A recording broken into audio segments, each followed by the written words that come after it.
Okay, good evening, everybody. My name is Calissa, and I'm co-hosting this Law Scholar show with Selena, and we are very happy to be back this time. I know. I'm so excited to finally be back after all these months and we can finally get back into our first live interviews. But hi, I'm Selena. I'm a junior at Kingsford High School and I'm 16 years old and like I said, I'm so excited to be back. Yes, and you guys might be wondering what a Law Scholar is if you haven't been here before, or maybe it's been a while because the last time we did broadcast was in summer.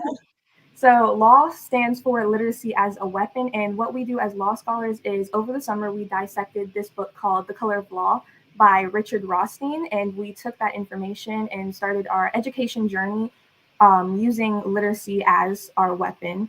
And basically, we educated ourselves on redlining so that we could further talk about the community. And what Law Scholars does for me is it gives me a gateway to learn more about redlining, gentrification, white flight, a lot of things that have affected me personally and a lot of things that I want to further understand and study. Yeah, so over the summer, as law scholars, you saw us dissect the color of law chapter by chapter. And I'm so excited because this time around, we really get to bring forth the voices of the community to really see firsthand how redlining impacted our community. And law scholars is really important to me because there's a bunch of information about redlining, segregation, and just systemic racism that I didn't learn in school. And there's a bunch of stuff that I never knew was happening. Like me, I grew up very privileged. I was pretty sheltered. And so this is giving me like facts that I can use to really use as a weapon so that I can further my own education and educate others too. And today I get to do that by using real life people who have been affected or affiliated with redlining. Yes. Yeah, but Calista, do you want to explain a little or list some more of the Clever Communities in Action organizations? Yeah, so Law Scholars is a part of Clever Communities in Action, which is a nonprofit. And a lot of Clever Communities in Action programs, one of them is Read to Lead, and it's a school based initiative. It basically promotes literacy, positive self esteem, and cultural awareness literature focused on African American students. And the acronym LEAD stands for Learn Everything About the Diaspora. And through Read to Lead, they have donated thousands of books to Title I elementary schools, specifically Black books. There's also the Virtual Village show that is about to start its sixth season soon. It is hosted for kids by kids, and what it does is it basically allows children to read African children's books to other children. And if you guys want to watch other shows, there is the 1 through 5th season on our YouTube and Facebook page. And we also have Razor Sharp Readers that utilizes barbershops to promote literacy. And what Clever Communities in Action does for me is I'm, like I said, a senior and I want to go into urban studies. So having this place to educate myself and talk to like-minded people and network and learn more about the community and just talk to my community is a really amazing experience. Yeah, that's amazing, Calista. And so, with that, we're going to go ahead and introduce our fellow scholars that are on with us today. Um,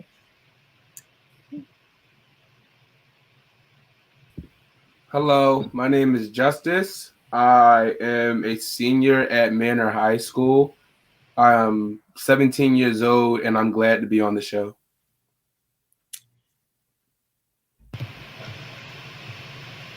Hello, my name is Jordan. I am a sophomore at Norview High School. I am 15 years old, and I'm also excited to be on this show.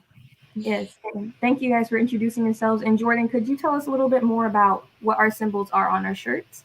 Yes, so you might be wondering what this symbol is on our shirt. This is a Dinkra symbol.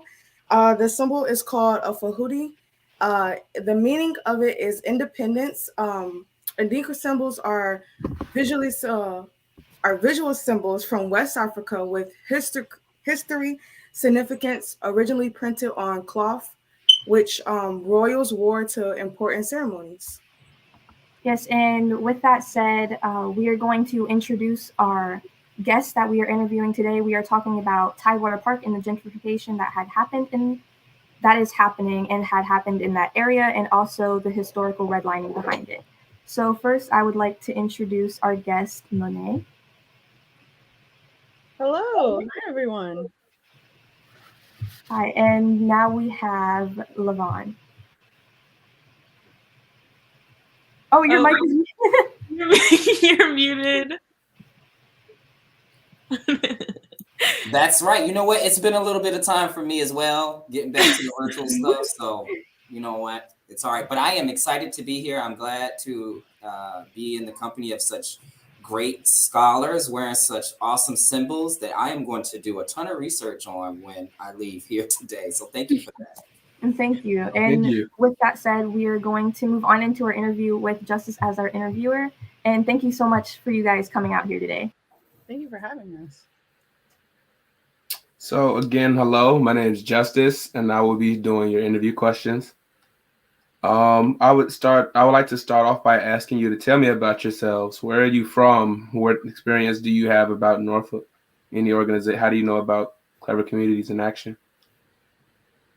You want to go first, Levon, or you want me to take it? You know what? Ladies first, Mo. Go for it. You got this. So my name's Monet Johnson. Most people just call me Mo. I'm a community organizer for New Virginia Majority. I'm from Massachusetts. You'll hear it when I say certain words, but I've lived in Norfolk for a long time. I know someone said they went to Norview. I was a pilot for a little bit, but then I went to Maury.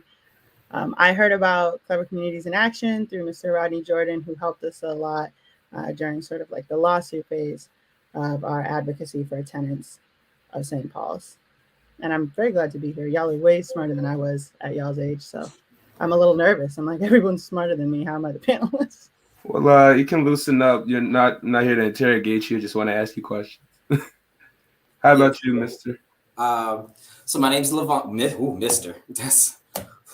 Oh, I'm sorry. All right, Levon is fine. Mr. So Levon. Just Levon. Just Levon. No, yeah, that's Levon. You know what? Yeah, Mister. Ooh, I haven't heard that. Levon, sir. I'm sorry. So I'm from Norfolk, or N.A.W. Norfolk, as some of us might say. Born and raised here. My family grew up in Park Place. We had a big family, big home, and lived with my grandma, my mom. So we've got a lot of history here as well. I currently reside in Young's Terrace with my two teenagers. They're ninth graders. I will make sure they catch this program a little later so they can get a couple cues. And they might have some, I might ask them some cues, and they're going to have some A's too. So, but I am a advocate. I currently, I've always worked and loved to be in my city. I've spent 10 years working for the city of Norfolk and working with the public and with a lot of children. And I'm definitely here to advocate in the positivity that you guys are definitely offering. And the CCA, I have been introduced by Mr. Jordan, and I know Ms. Armstrong through a lot of their work that they do. And I am ecstatic and really grateful that they have provided this opportunity for everyone involved. So, and thanks for having me. It's no problem. Thank you for being here. My next question will be, are you familiar with Tidewater Gardens, or what's happening with Tidewater Gardens? I'll take this one first, Mo. You want to do a switch off thing, Mo? And so just remind me. All right, I got you.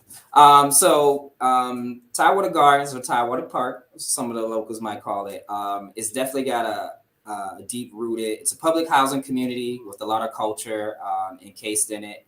It's currently undergoing some would call revitalization. Others would call it, gentrification. Mm-hmm. It's a lot of mixed opinions about it, but there's definitely a lot of truth in most of it. So, and I definitely want to make sure that we bring the people's narrative to light there, the residents, because, often too many of the times that we have, oftentimes we have a lot of people who don't get spoken up for, especially when it comes to city meetings and things like that. So we definitely want to make sure that that's being carried out. But Tidewater Gardens is a long-standing community, and it's definitely not going anywhere, and neither are the people. How about you, Ms. Johnson? Oh man, how do I follow that up? I have not lived in Norfolk my whole life, but my grandmother has lived here most of her life. I spent my summers here, And I remember Tidewater Gardens and how it existed before, like the mall existed. And my grandmother, when the mall came, was like, this is not a good look. That's a nice mall, but it's sort of a threat to the Black people who live across the street. Yeah. And so my concept of Tidewater Gardens has always been like it's something that should be protected. It was a neighborhood before downtown was downtown. And so watching how it's progressed in the way that things went, which is unfortunately what people expected, has been quite a little bit shocking. But what's more important to me is seeing how residents can come together and sort of like advocate for not just taking whatever the city gives to them. So yes, familiar with Tidewater Gardens, but more familiar with like the power of residents. It sounds like you're both aware of how legislation and how people speak on like neighboring neighborhoods, like red line communities. Do you think that government officials should be held accountable for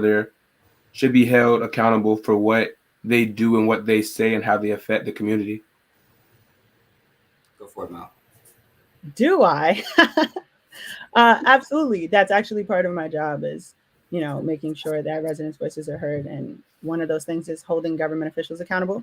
I think all too often people get these jobs and they don't really expect actual engagement from the people, who elected them. And so they often make choices that don't really reflect what is best for the people who live in their wards, in their districts, or anything. So if they are doing something that's beneficial to the community, that's great and they should get credit for it. But what's most important is that they're being held accountable for what they were elected to do, which is supposed to be make life better for everyone involved. So I can definitely add a little 2 cents, just the 2 cents to that, because you explained that so very well. When it comes to city officials, I feel that there's a large, and I don't even think I'm using the right word. There's an immense amount of disconnect between, people in government and people in my situation. I don't live in Tidewater Gardens, but I live in Young's Terrace, which is a neighborhood that has experienced too much tragedy, especially recently in the last few years. And I can say without a doubt that there is a large disconnect between what we are saying and what is being done about the things that we're saying. And all too often, that disconnect leads to decision-making processes that don't make sense to the people that live there. Mm-hmm. This is, I'll quote Mr. Jordan on this one. This is Negro removal at its best, and not holding city officials accountable for their actions. To me, that would be me letting down my neighbors and the people that live in my community if I don't hold those that make the decisions responsible. And that's something I'm not ever going to let happen. And not just in the people that make the decisions as far as city council. I'm talking every department, down to the from resiliency down to the health department to the recreation department. Indeed, everyone in their positions that work for the city government needs to be held responsible for what's happening in their communities. Thank you for giving me your opinion and insight on that. My next question is, are you familiar with the St. Paul's area? Oh, that's me that time. I'll go for that. Yes. So essentially, the St. Paul's, I believe they usually call it a quadrant. It's referred to as a quadrant. So it's a collection of mostly low-income neighborhoods, which oddly enough sits right in between two sides of downtown Norfolk. There's one side that's a little more affluent, where we have the Arts District, the Neon District, the Ghent area, some of that over there as well. And then the larger part of downtown. And the other side of Brambleton is the St. Paul's quadrant, where we have Tidewater Gardens, Young's Terrace, what's the other one, Mo? Calvert Square, and some of Huntersville, as they would call it. And it's a lot of, poor folks that live in Norfolk, trying to make their everyday life happen for them. And that's my home. That's my home. And I definitely, I love it as even in its best and its worst, I love it, and I want to make it a safe and great place for everybody. So yeah, I'm definitely familiar with St. Paul's College. Go ahead, Ms. Johnson. I have another follow-up question to ask after you finish. Okay, yeah, so I'll be brief so you don't lose your train of thought because I do that all the time. To me, St. Paul's is a name given to the city, and it's very reminiscent of the fact that when people say Native Americans, they don't acknowledge the fact that there are several different tribes that make up Native Americans, right? So the city took this group of people and just slapped St. Paul's on it when there were individual neighborhoods, as LaVon named all 4 of them. Well, I didn't know that. Yeah, and so what it reminds me of is that they brought all of these communities together, and what brought them together essentially was like the threat of the city taking these homes from people en masse. So while St. Paul's has now become a unifier, like people can say we are the residents of St. Paul's and we're not playing with y'all this time. Sorry, that's my dog Tiny. It's also a reminder that the city just decided, like, we don't care what you call this. This is what we're going to call it. Yeah, are you familiar with what's going on in St. Paul's? You can go, LaVon. Oh, all right, sure. Most definitely. There's a lot going on in St. Paul's. I mean, honestly, let's put it to you this way. I wouldn't say there's a lot going on. What's not happening in St. Paul's right now? What's not happening in St. Paul's is there are a lot of the quality of life is not getting any better for residents in St. Paul's. What else is not happening? The development of fair income housing is not happening in St. Paul's. The perception of a better life, the perception of a better life is not even happening in St. Paul's. I can't even perceive a better lifestyle for my family and my neighbors and those right now in St. Paul's, and that's due to the current decisions being made by those at the top, trickling down to affect those that have to live in the everyday situation. That can't even advocate. Most people can't even advocate for themselves in St. Paul's, which is a terrible, it's a terrible circumstance, at best. So for those who can and we do as much as we can, and we're definitely always trying to pull like-minded individuals to stand up and get up with us. So there's a lot not happening in St. Paul's, but what's about to happen in St. Paul's is we about to stand up. We're getting ready to get up from our tables and our chairs, and we're getting ready to stand up and walk out our doors. And there's going to be a lot that's going to happen after that. So I can definitely tell you that much. Yeah, and the lack of resources also makes it really hard for us to make it out of these areas that have been redlined. And in our communities, it's often overlooked by government officials that are put in place to help us rise up, because these people just overlook it and make it seem like it's not a big topic. So they just push it off, and things just keep going along, and things just keep getting worse for people from these backgrounds. So yeah, Ms. Johnson, would you like to say anything? Yeah, I think that you put it really, really well, which is that the city is playing the floor is lava, but they're taking the legs one by one off the chair. Like, people don't want to hit the ground, but when you take everything that someone has supporting them, what are they supposed to do? If you don't have a grocery store that you can get to, or like, even if you don't have a grocery store, you have this place that sells food, but we're going to take that too. What is the expectation? The city is implying that people have the choice of whether or not they want to move, but it's not a choice. Like, it's not a choice if you want to sit, if they take all the legs off the chair. You can't survive like that. There's only like one store over there, and then right off that, it's a highway coming right off. So all that air pollution is like not good for your health. You got to travel like 2 to 3 miles just to get some eggs from the store. I don't think that that's really like a good way of living. It's hard to survive like that. Absolutely. If you could have it your way, what would you do differently when approaching the situations in Tidewater Gardens? Saying like you could like change, like you could implement what you think is right. Go ahead, Mom, you got that. I'll go. So me personally, right? So I should start with that. I'm not a resident of St. Paul's. I'm an organizer, which means that I go there and I try to build collective resident power. So what I think is ideal might not look like what residents think is ideal. And my job is also to say, okay, well, I have an idea, but the residents know best.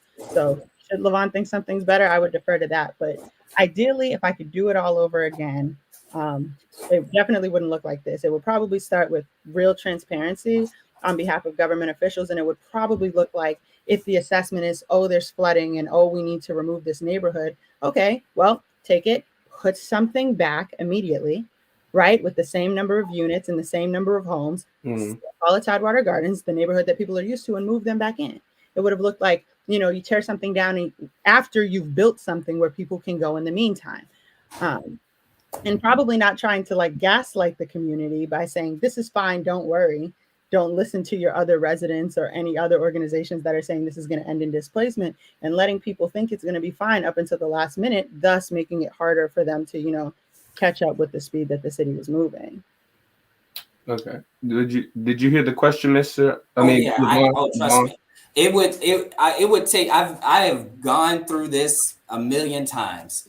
It would take a time machine to go back and undo some of the atrocities that have happened in my community, and it is a shame that more city officials, more government officials, those that work at the housing authority, don't take more responsibility for the things that have happened in my community, and as well as Tidewater Gardens. And that's first by, like Mo said, with the transparency. If I could go back and have it my way, we would have been transparent from the start. We would have built first and asked people to move second. We would have ensured that residents have a place to live before we ask them to vacate their homes. Some folks have been in their homes for longer than all three of us put together in age. And to ask someone to move not once, but twice, but at least 3 times, that's a bit much out of the scale or upward mobility that most people have in Tidewater Gardens.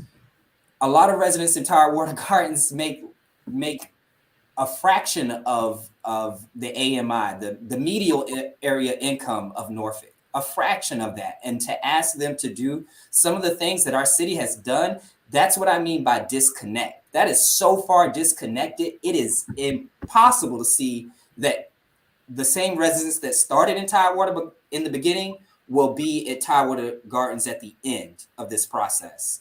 It is set. The dealer has dealt the cards and he cheated. The house always wins. But you know what? I cheat too. So we're gonna see who will win at the end of this round or this hand.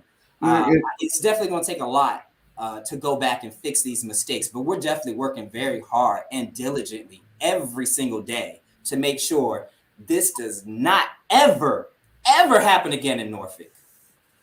And it's crazy that you say that people that have been staying there since before I was alive. That really goes into saying how the resources are coming back into the community, or how resources aren't being distributed evenly into our community, because somebody shouldn't have to stay in an area that they don't wish to choose, that they don't wish to stay in for that long, only because they don't have the money or are unable to work to move or be free from where they want to go.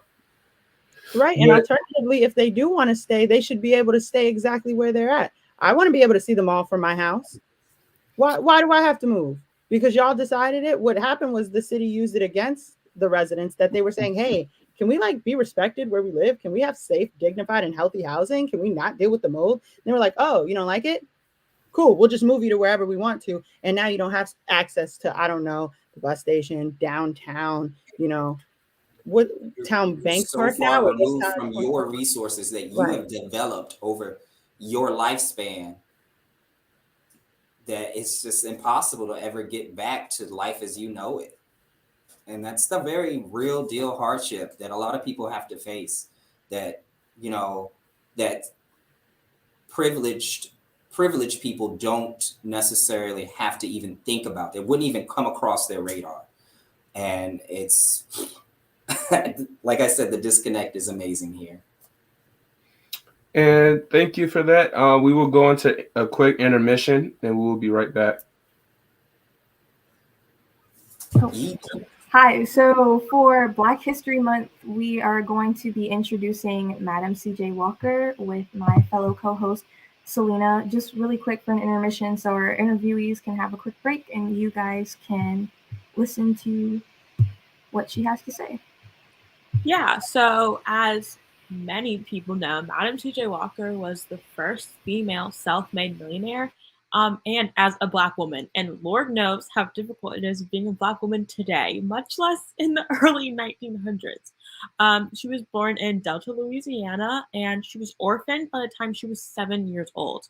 Um, and she had less than 3 months of formal education. And when she grew up, she worked as a domestic house servant for years, and she only earned around $1.50 a day to put food on the table. And then later on, she decided to invent a hair growth formula because of her own hair struggles. Um, and then she built a huge, massive empire selling hair products specifically for Black women, and they're still sold to this day. And she even invented the world's first hair straightening tool, which was the hot comb. Madam C.J. Walker was a widow, a survivor of an abusive relationship. She was living in poverty before she had millions of dollars. And by the time she died, she was worth about $9 million in today's currency. And, I really love her story just because it really embodies Black excellence and how powerful Black women are, even through all the stuff that they were put through and like held back with. And it's just a really good example of how great that we as Black people can be. So, yeah, that's Madam C.J. Walker. Thank you so much, Selena, for that amazing biography about Madam C.J. Walker. And now we are going to go straight back into our interviews. There were a lot of very powerful words said, and I want to thank you guys again for being up here.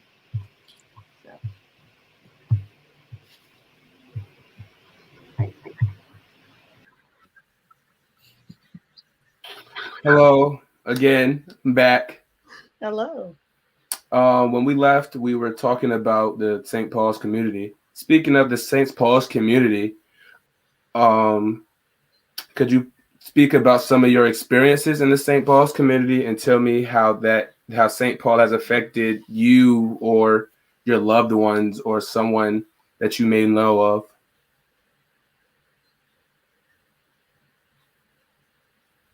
You're muted. You're muted. And that was from the heart too. It's a shame. Yeah, I was like, here, it got me. It was a little heart wrenching. So I'm gonna let you go, Mo, while I sort my thoughts out. Oh man. So I guess working in St. Paul's, a little bit of background. I ended up in this job after I had quit teaching kindergarten because the administration was racist. And so going directly into social justice work seemed like a lot of an undertaking at the time. But when you get into the community and you hear these stories, and they're not stories that you haven't heard before. I was here for Broad Creek, and you hear that the city has no shame in doing the same thing over and over and over again, all the way back to East Ghent. I think for me, as someone who's not a resident, it really made me realize, like, I don't care that the mayor is Black. What is going on?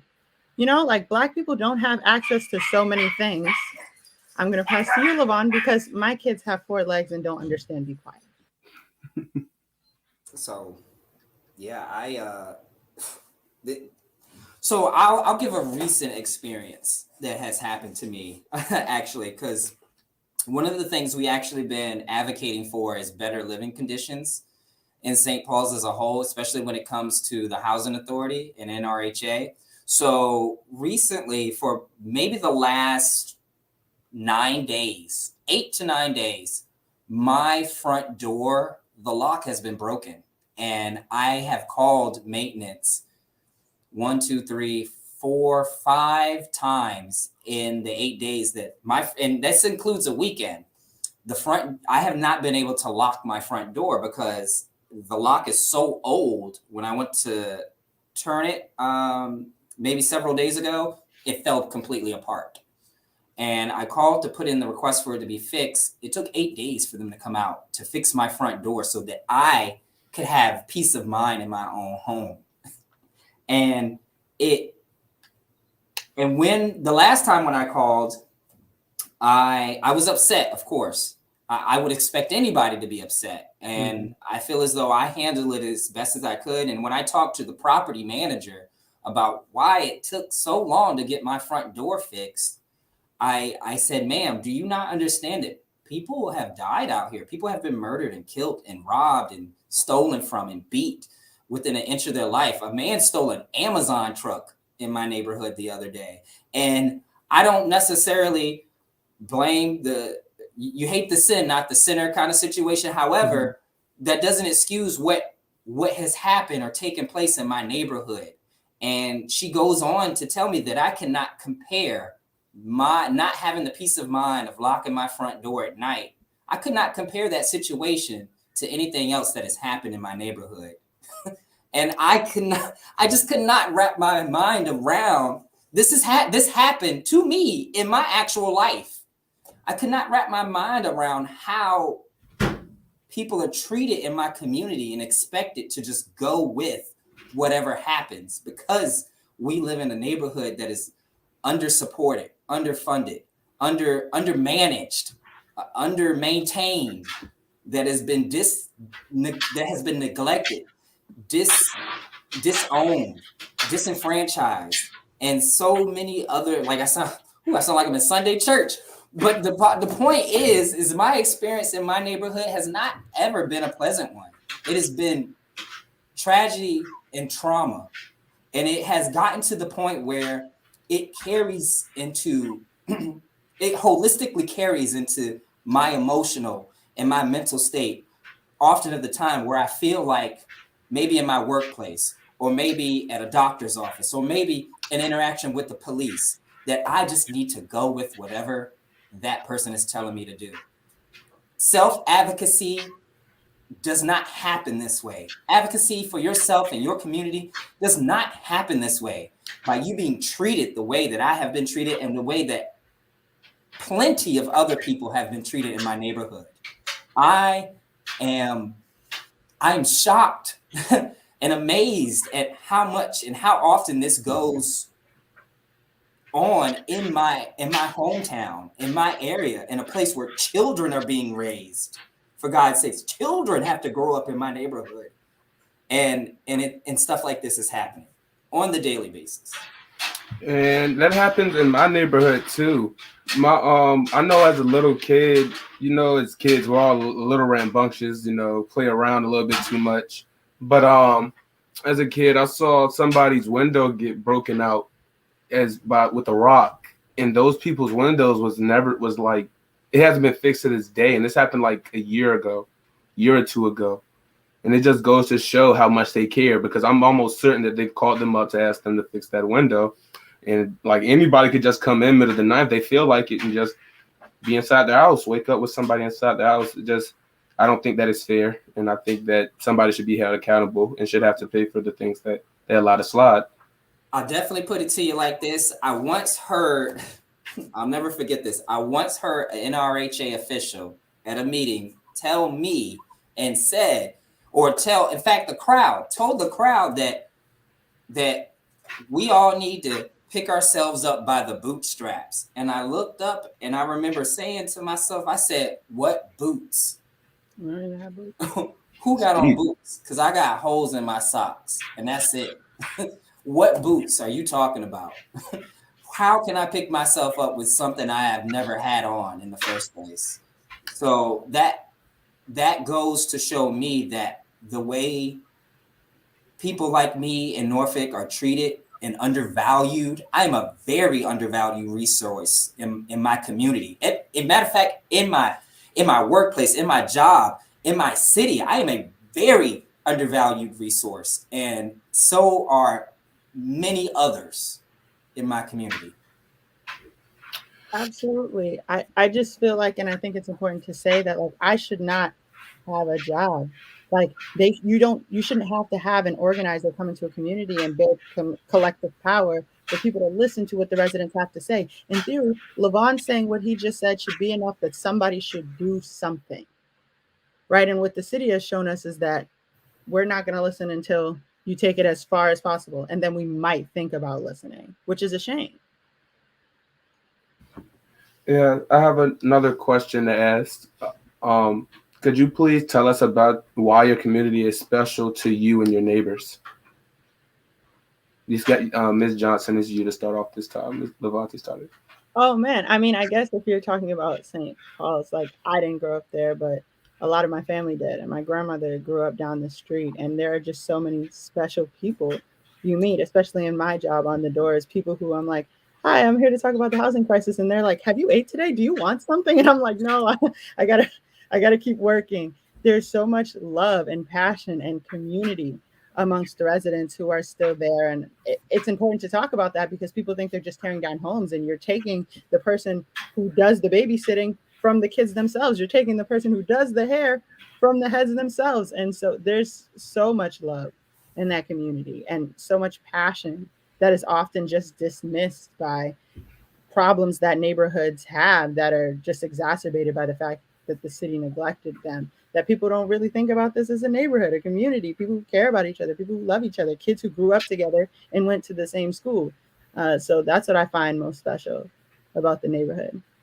Yeah, especially saying that like where our neighborhoods are located as far as like based off of our income.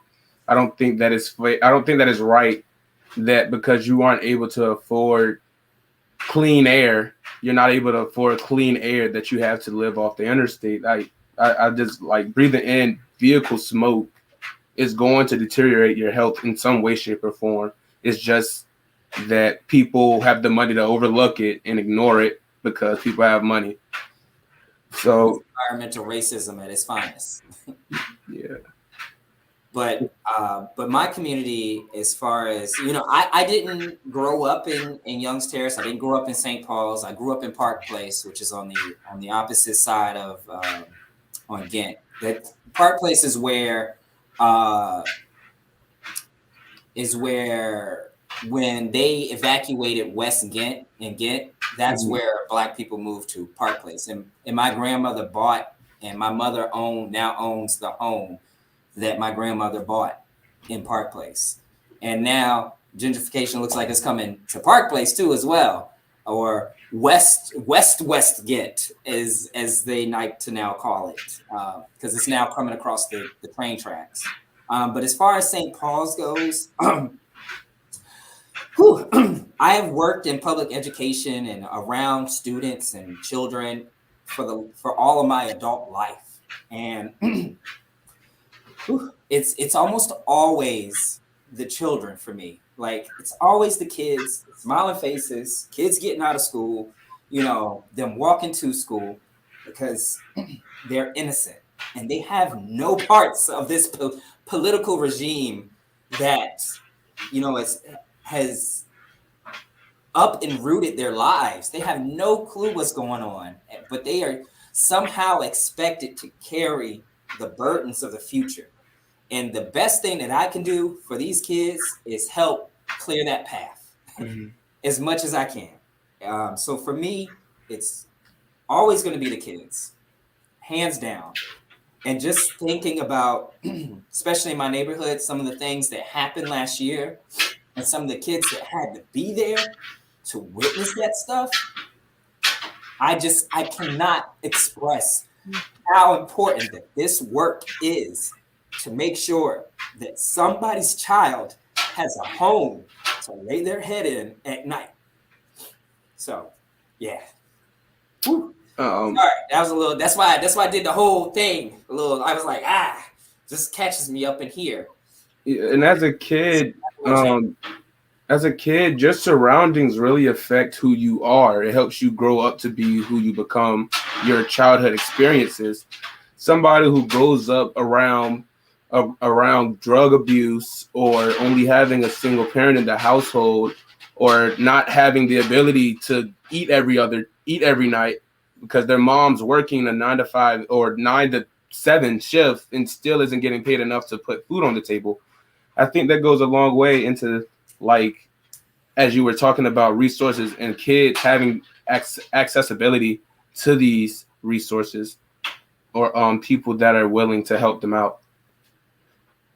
Do you have anything you'd like to say, Ms. Johnson, for the topic? In terms of children and their access to resources and because of their family situation, I think that it's important when we're talking about public housing to talk about how like families were purposely disassembled in the process there, and that it's almost a prerequisite to have your family in some sort of turmoil to get assistance in housing. It doesn't make any sense. And there are so many barriers in terms of trying to better yourself, create a better life. You make more money, they raise your rent. You create a savings account, they raise your rent. You get a life insurance policy, which is like access to wealth for any generation, they raise your rent. So while you are put in a situation, no matter how you got there, whether it be generational or just recently, while these children are put in a situation that should be temporary or because of their income, it almost creates something that is perpetual, and it is designed to do that way. And so when we're talking about means of protecting and uplifting the children, it really does start there. Because while you don't want to sort of like dampen the spirits of children, if they know how the system is set up to work against them, they can work against that. So I wholeheartedly agree. I've worked with plenty of children that have not had a home to live in, that were in hotels or temporary places, foster care, and it rocks your world without a doubt, and it creates a lot of barriers for your future. Having a home to lay your head in, an environment in which you feel safe. I have never truly felt safe in my community, but for the last almost week or so, I almost could not sleep. I had to sleep downstairs. And, there's a lot worse going on out in my community. There's a lot worse happening to folks who have been lost in the system, where there's a percentage, and I dare you to look up how high this percentage is of people that have moved from Tidewater Gardens that now we can't even locate. We don't even know where these people are right now. We don't know if they are homeless. We don't know. And you know what? What's worse, they don't know that they have access to resources here, that they can call back here and say, hey, I'm homeless now. I have nowhere to live for me and my child. I need help. They don't even know that. And we can't even find them to tell them that. And those are the things that puzzle me. I'm perplexed, honestly, from the start to the finish, from housing to education. They're getting ready to consolidate Ruffner, and Mr. Jordan knows all too well. They're getting ready to consolidate a middle school and an elementary school during a pandemic. Why? I have asked questions and statements. Why can we not get a computer in certain spots in our community? Why can't we have access to the internet? And it was just not feasible. We're moving away from computer labs. I was told recently we're moving away from computer labs. I cannot have access. My family cannot have access. Taxpayers fund everything. My taxes fund the building I'm sitting in right now. Me as a taxpayer, I fund all of this. This is government HUD money we're talking about, and I don't have access to it. The people who are out there homeless, moving from Tidewater Gardens to the next place, they don't have access to it.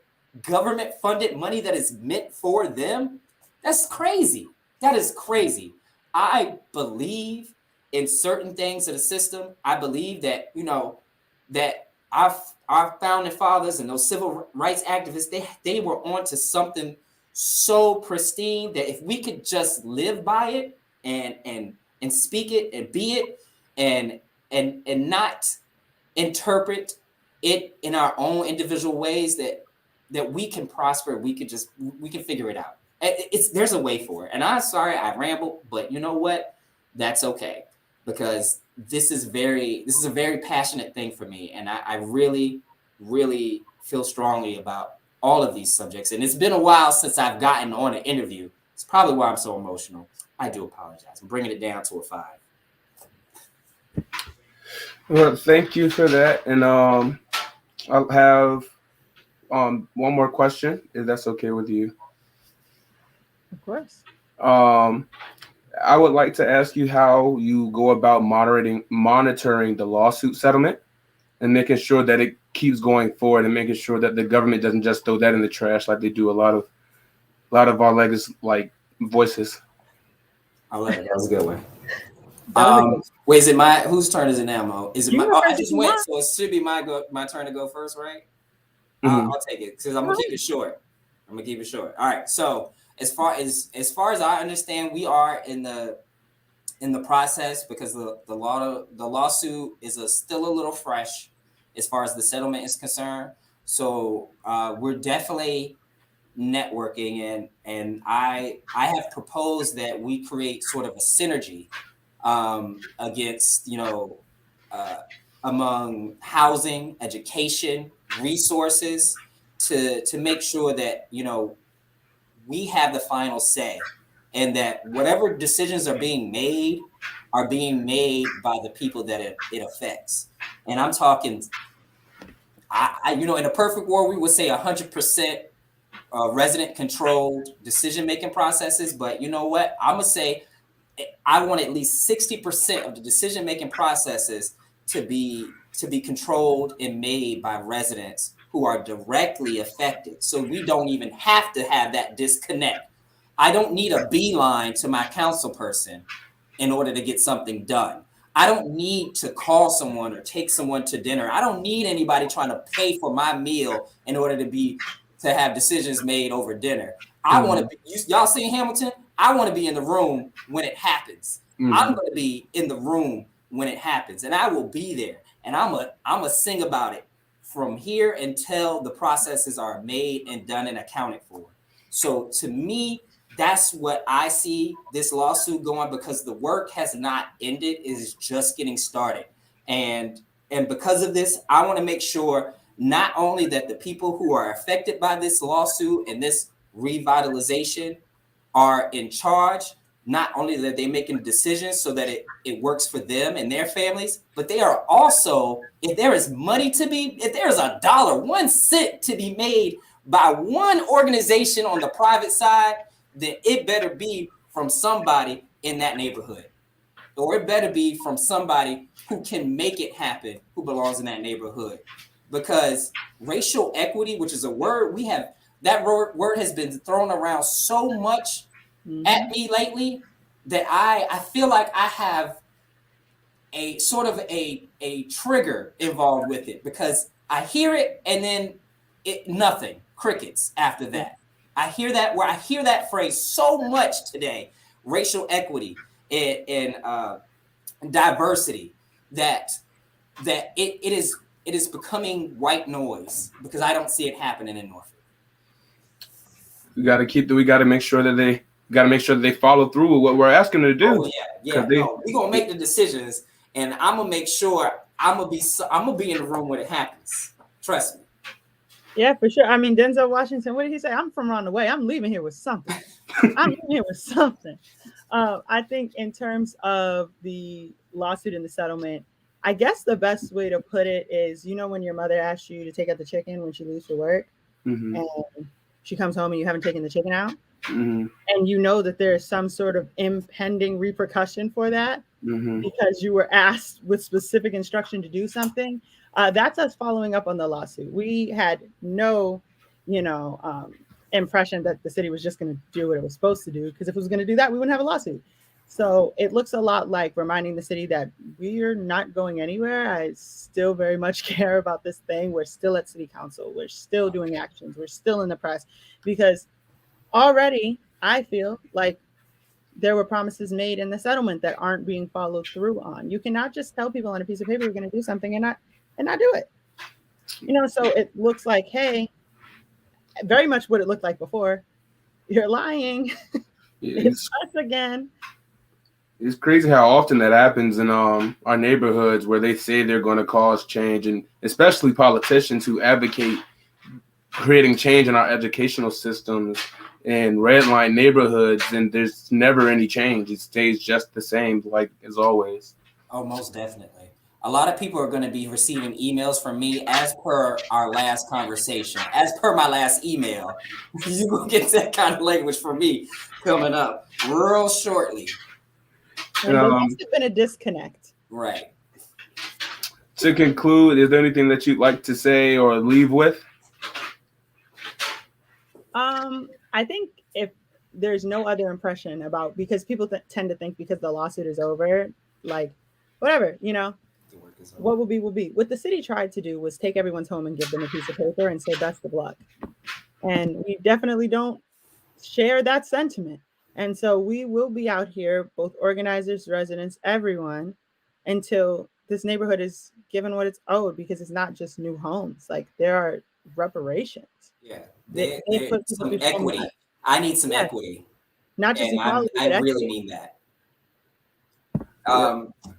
If I had anything to add, it would be just like Mo said, we're going to be out here in these streets. We're going to be knocking on doors. We're going to be talking to people. And if you are one of those people, if you live or do not live in Tidewater Gardens, Young's Terrace, Calvert Square, Huntersville, if you don't live in one of those neighborhoods, but you care about what's going on, about those families, those children, those people that I mentioned, the people that have lost their lives in the last few years, while our housing authority has profited privately off of helping other cities. If you are one of those folks who has as much hurt and pettiness, I'm petty. If you have that much in you, please let us know, and we will bring you into the fold. We will put you to work. However, you can help us get this equity, these coins, whatever you want to call it. It is above me right now, because we're going to be out here and getting it, and there's not going to be any apologies or sorries when I step on your toes. And I'm talking to every official, or who's it call it, or whoever you are. You might be on the other. If you're not on the side with me, then I apologize that it doesn't look like you're with me. You know, if you're not on this side, then you're most likely against me, and that's how I'm gonna view you. If you would like to be a part of this movement, because this is going to be a movement, and you know what? It's going to be the first of its kind. This is going to be historic, because I'm gonna take back what belongs to me and my family, and all the rights and wrongs that have happened in Norfolk. We're gonna reverse all of that. This is going to be a historic movement. The lawsuit is already. I mean, honestly, if it wasn't for the shadow government, as much as it has controlling some of the outlet of the lawsuit, it would, because this is the first of its kind, right, Mo? Yeah. This is the first of this. The lawsuit settled as the first of its kind, to let me know, and people like me who have been disvalued for so long know that we are right. We are right about something. we are right. I have went out there and I fought tooth and nail, and at some points I have thought, like, am I even doing the right thing? But the answer is yes, Levon. You always have been.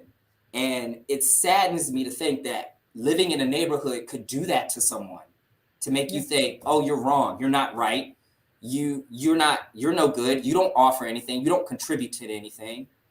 And I mean, that's just the bottom line. If you with me, reach out to Mo, reach out to me, reach out to Star, Mr. Jordan, get in contact with us so we can create some of this synergy.